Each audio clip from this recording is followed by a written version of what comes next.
교만과 죽음이라는 제목으로 하나님의 말씀을 상고했습니다. 사실은 오늘 여기 18절부터 25절은 1절부터 17절까지 말씀의 연속인데요.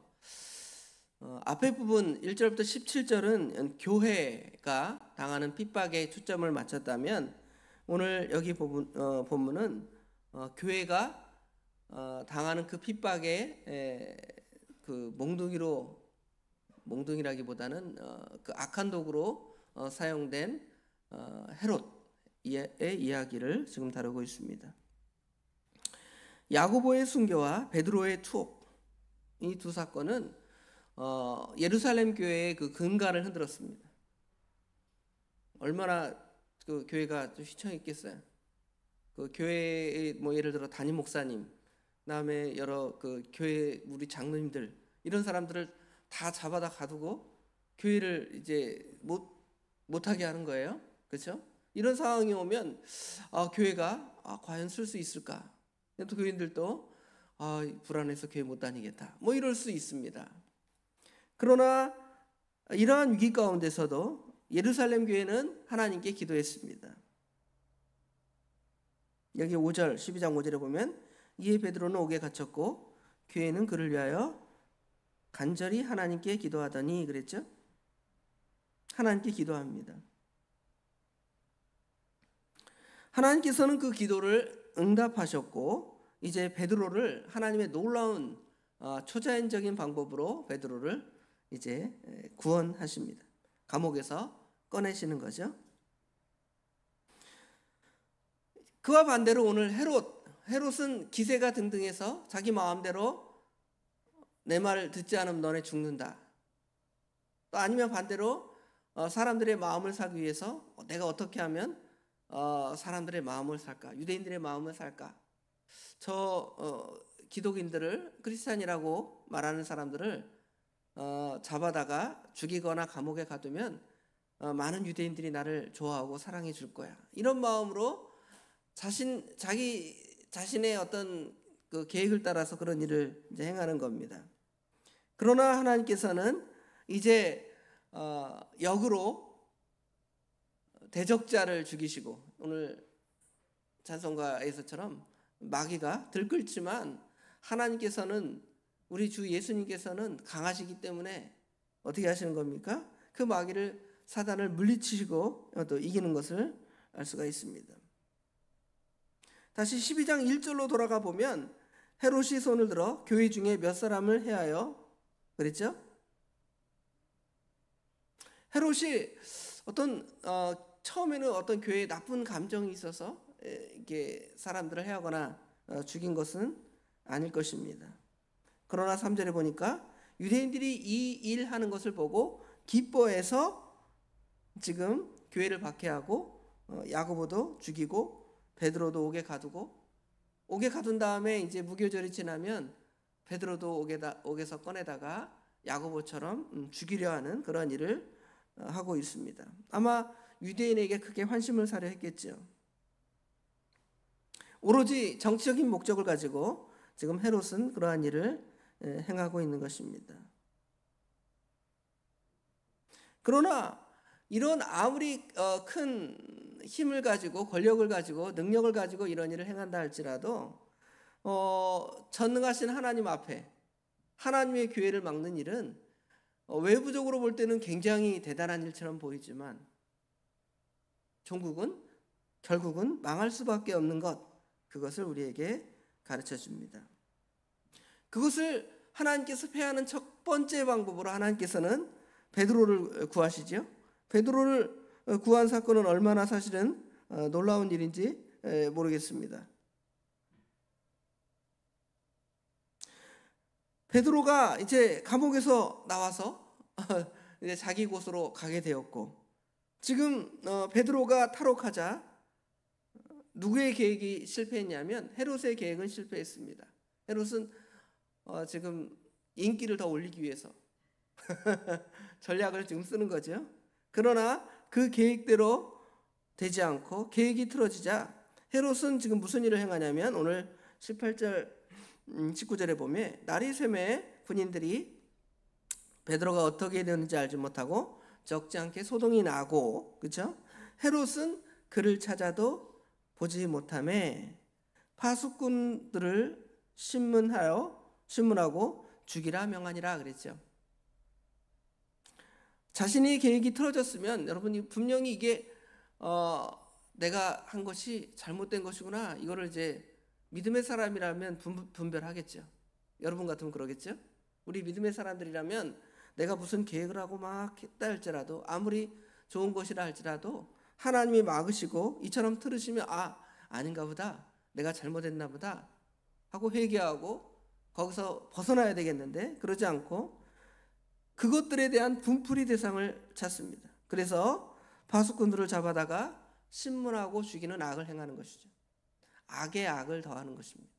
믿음의 사람들을 죽이고 그 다음에는 심지어 자기 편이라고 생각할 수 있죠. 파수꾼들은 어떻게 보면 자기 말대로 해, 이거 해, 저거 해, 자기 말 듣고 감옥에 가도 지켜.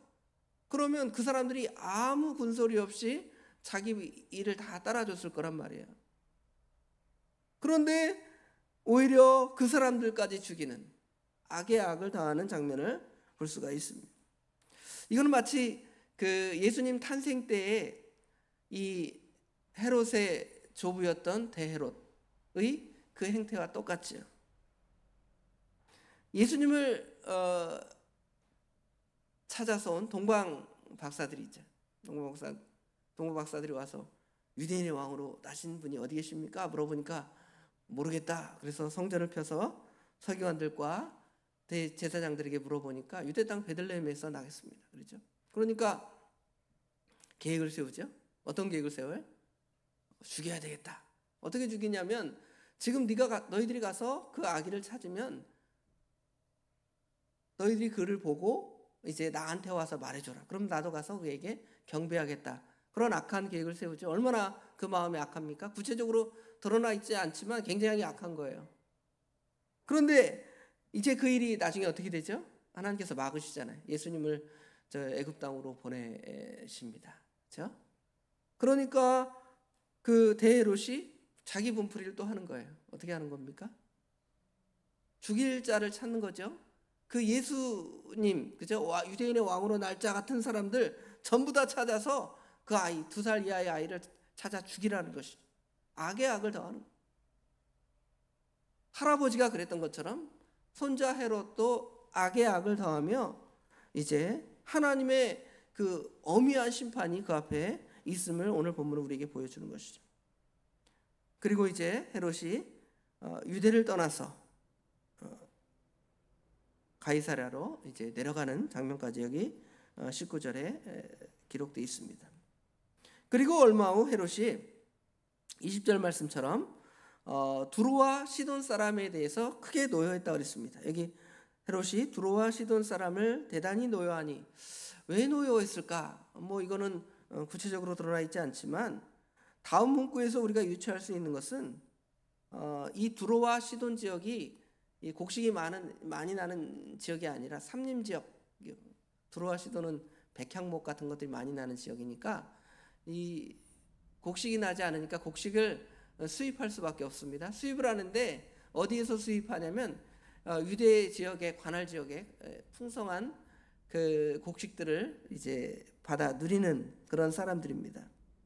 그런데 이제 아마 유대로부터 그 식량을 수입하면서 이 헤롯의 마음을 자극하는 어떤 문제가 일어났던 것 같아요. 그렇죠? 그래서 이제 두로와 시돈 사람들이 이 문제, 이 헤롯의 마음을 이제 누그러뜨리지 않으면 거기로부터 국물도 없겠다. 그렇죠? 곡식을 얻어낼 수 없겠다 하는 생각이 들어서 이제 헤롯과 화해하려고 합니다. 헤롯과 화해하려 해서 여기 20절 뒤에 보니까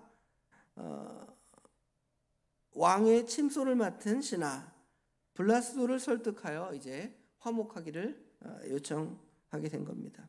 여기 왕의 침소를 맡은 사람을, 신하를 우리가 추정해 보면 그 비서실장 또는 그 국내 대신, 아주 재정을 맡은 사람 또는 왕과 아주 친밀한 사람 정도의 그런 개념을 드러낸다고 합니다. 그런 사람과 그런 사람을 이제 설득을 해서 헤롯을 이제 설득하는 것이죠. 어떻게 설득이 됐는지 모르겠지만 그래서 그 노를 푼 것 같아요. 그리고 이제 21절에 헤롯이 나를 택하여 왕복을 입고 단상에 앉아 백성들에게 연설하니, 여기 이제 다른 사건입니다. 이제 마치 같은 그런 느낌처럼 보이지만 여기 지금 나를 택해서 연설하는 것은 유대인들에게 아마 연설한 듯합니다. 단상에 앉아 백성들에게 연설하는데, 이 날에 대해서 유대 역사가 요세푸스는 그 기록에 의하면 당시 5년마다 우리 4년마다 올림픽이 열리는 것처럼 5년마다 이런 어떤 경기를 어떤 그 운동장, 스테디움이라고 그러죠. 그런 데서 열어서 많은 사람들을 즐겁게 하는 그런 것들을 하는 겁니다. 콜로세움 이런 데처럼. 그렇죠? 그때 이제 그 대형 그 운동장에, 대형 스타디움에 헤롯이 은실로 짠 옷을 입고 그 경기장 안에 들어오는데, 그 빛이 그 왕에게 딱 비치니까 옷이 번쩍번쩍거리잖아요. 그러니까 사람들이 이건 신이 내려온 것 같다, 이런 식의 이제 아첨을 하는 것이죠. 그 안에서 연설을 하는데, 연설도 어떻게 들렸는지 모르겠습니다. 오늘날처럼 이제 확성기가 아니면 이제 마이크나 이런 시설들이 잘 돼 있어서 저같이 목소리가 별로 안 좋아도 편하게 이야기할 수 있지만, 어떤 방식으로 했는지 모르겠지만 잘 연설하니까 백성들이 그 소리를 듣고 이것은 신의 소리요 사람의 소리가 아니라고 이렇게 칭찬을 하고 있습니다. 아첨을 떠는 거죠. 그때 이제 헤롯이 무슨 소리냐 이것들이 나한테 아첨하는구나, 또 하든지 내가 이렇게 잘된 거는 내가 이렇게 해서 잘된 게 아니라 내가 믿는 우리 하나님께서, 이렇게 너희들이 믿는 그 하나님께서 나를 그렇게 은혜를 주셔서 이렇게 내가 나라도 잘 이끌고 경제도 풍성하게 하고 또 모든 사람 앞에 이렇게 인기를 얻는다, 이렇게 하나님께 영광을 돌렸으면 좋겠지만 하나님은 생각하지 않고 오직 자기 영광을 위해서 그 앞에 나오는 예수 믿는 사람들을 죽이는 그런 장면을 보면 오직 정치적인 자기의 어떤 영광을 위해 사는 사람이기 때문에 이런 소리가 들릴 때 아첨하는 소리가 얼마나 자기 귀에 좋게 들렸는지 모르겠습니다. 이런 결과 하나님께서 그가 하나님의 영광을 독차지하고 하나님의 영광을 자기가 먹어버리니까 하나님께서 그를 죽이십니다. 헤롯의 영광을 하나님께로 돌리지 아니하므로 주의 사자가 친히 벌레에게 먹혀 죽으니라 그랬죠. 하나님께서 그 자리에 그를 세우셨고 그를 높이셨기 때문에 하나님께 영광을 돌리고, 이것은 하나님이 내게 주신 은혜입니다, 하나님 감사합니다, 이런 표현이 그 입에서 나오는 것이 당연한데, 그러지 않고 오히려 교만해서 하나님을 대적하고 또 하나님의 사람들을 죽이는 죄를 벌써 이미 범했잖아요. 이렇다면 하나님께서 나를 이렇게 내가 죄를 졌는데도 하나님께서 나를 높이다니, 하나님 잘못했습니다, 죄를 회개하고 바로 서야 되겠는데, 그러지 않고 끝까지 교만하여 나가니까 하나님께서 그를 치십니다. 여기 주체가 여기 보니까 주의 사자가 곧 친히 그랬잖아요. 주의 사자, 천사가 그를 친히 그가 죽임을 당하였다는 것입니다. 하나님께서 베드로를 그 감옥에서 꺼내주실 때에도 주의 사자가 그를 깨우잖아요. 그리고 사슬문을 열잖아요. 하나님의 놀라운 방식으로 베드로를 구원하셨던 것처럼 하나님의 그 놀라운 초자연적인 방법으로 누구를 죽이시는 거예요? 헤롯을 죽이는 거예요. 얼마나 좋은 약도 많이 먹고 자기 건강을 잘 챙겼겠습니까? 그런데 하나님이 그를 치시니까 그가 죽게 되는 겁니다. 여기 지금 벌레 먹여 죽었다 그랬는데 이 벌레가 과연 뭘까? 이렇게 주석들을 보니까 벌레가 이제 구더기라는 거예요. 구더기의 밥이 됐다. 이거는 이제 상징적인 의미 같아요. 벌레가 어떻게 죽었는지, 사람이 다 땅속으로 들어가면 다 벌레의 밥이 되긴 하지만 지금 땅에 묻힌 것도 아닌데 벌레가 먹었다, 이 말은 지금 자기를 높여서 교만해서 나가는 그 사람에게 벌레, 구더기, 가장 뭐랄까요? 더럽고 사람들이 좀 추하다고 생각하는, 그렇죠? 땅의 티끌과 같이 되는, 가장 낮아지는 거예요. 하나님이 그를 높이셨으니까 하나님을 높이고, 가장 높은 자리에 선 그가 교만하니까 하나님께서 그를 가장 낮춰서 누구의 밥이 되게 하는 거예요? 구더기의 밥이 되게 하는, 벌레의 밥이 되게 하는 겁니다. 뭐 어떤 식으로 죽였을까? 충이 먹어 죽었다 그랬는데, 어떤 사람들은 제가 주석도 여러 번을 보니까 이게 배 아파 죽었다 그랬더라고요. 배 아파 죽었다는 거는 아마 그 기생충 같은 것들이 그를 갖다가 이제, 여러분 뭐 음식 잘못 뭐 깨끗이 씻어 먹지 않으면 그 기생충이 몸에 있어서 그를 잡아먹잖아요. 죽어서 배 아파하다가 죽게 되는, 하나님의 그 엄연한 심판이 그에게 임하게 되는 겁니다. 헤롯이 교회를 박해하고 교회를 잔멸하고 또 자기의 영광을 드러내고 많은 사람에게 자기의 인기를 끌이려 했지만, 결국은 하나님께서는 그를 죽이시고, 반대로 어떤 일이 벌어지게 되냐면 24절에 하나님의 말씀은 흥왕하여 더하더라 그랬죠. 하나님의 말씀이 흥왕하려면 뭐가 또 흥왕해야 되겠어요? 교회가 흥왕해야죠. 교회가 흥왕하지 않고 어떻게 하나님 말씀이 흥왕하겠습니까? 교회가 이제 핍박을 받았지만 승리하고 그 하나님의 영광을 드러낸 것처럼 하나님의 말씀이 흥왕해서 많은 사람들이 그 말씀을 받고 교회가 성장하게 되는 그러한 장면을 우리가 볼 수가 있습니다. 하나님의 교회는 멸망당할 것 같지만 멸망하지 않고요. 세상 나라들은 성공할 것 같지만 하나님이 패하시면 패하신다는 것을 볼 수가 있어요. 헤롯이 어떤 특정한 사람, 인물로 지금 묘사되기도 하지만 어떤 종교적인, 어떤 정치적인 권력, 그렇죠? 초대교회는 하나님의 교회를 많이 핍박하는 이야기가 우리 초대교회사 안에 있는 것처럼 이런 일이 벌어지지만, 하나님의 말씀은 결국은 흥왕하는 그러한 일이 일어나게 되는 겁니다. 그리고 이제 25절은 사실은 13장과 연결이 되고, 이 말씀은 이제 11장 뒷부분과 이렇게 연결되는 걸 알 수가 있죠. 안디옥 교회가 어떤 교회였는지 또 어떤 교회가 되는지는 이제 내일 여기 13장 이 부분 다루면서 이 25절과 연결돼서 같이 상고하도록 하겠습니다. 기도하겠습니다.